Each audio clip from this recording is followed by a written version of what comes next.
Good morning, dear children. Today we are going to study the topic conjunctions. What is the topic? It's conjunctions. Conjunctions means the joining words. What it means? The joining words.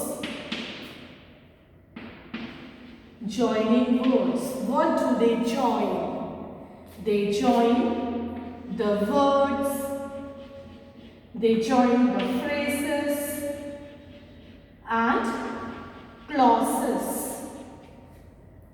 The words which join the words, phrases and clauses are called conjunctions.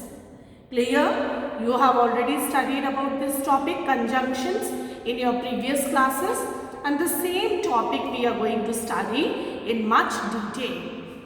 So, word, a single word, when two or more than two words are joined together, or phrases. Phrases means group of words which do not have the subject or predicate.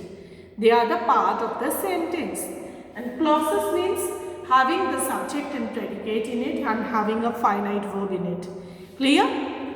Those are the clauses. Clear? When the words which join these words, phrases and clauses, they are known as conjunctions. I'll write a sentence on the board so it will be more clear to you how the words are used for joining the words, phrases or clauses.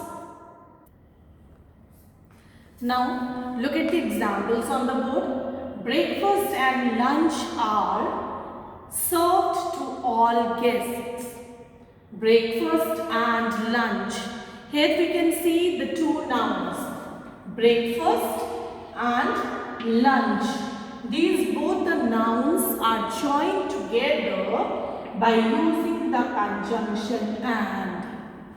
Here you can see two nouns are joined together by using the conjunction and. Here we can see the conjunction add is adding two words. Here two words are added together. Let's see another example. Breakfast is free, but lunch is served at a nominal cost. Dear children, here we can see two clauses, two independent clauses. Breakfast is free. The first clause is breakfast is free. And the second clause is lunch is served at a nominal cost. Lunch is served at a nominal cost. We can see here two independent clauses, and these two independent clauses are joined together by using the conjunction but. Clear? So likewise, the conjunctions are joining the words, phrases or clauses.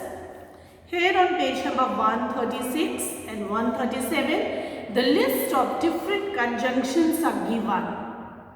Dear children, these are although, and, as, but, because, for, if, instead of, or, otherwise, since, still, that, therefore, though, unless, until, when, whereas, while.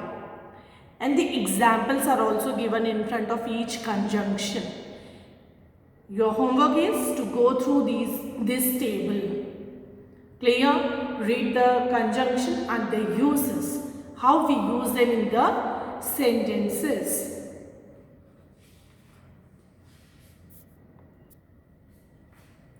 Dear children, let's discuss about the functions of conjunctions.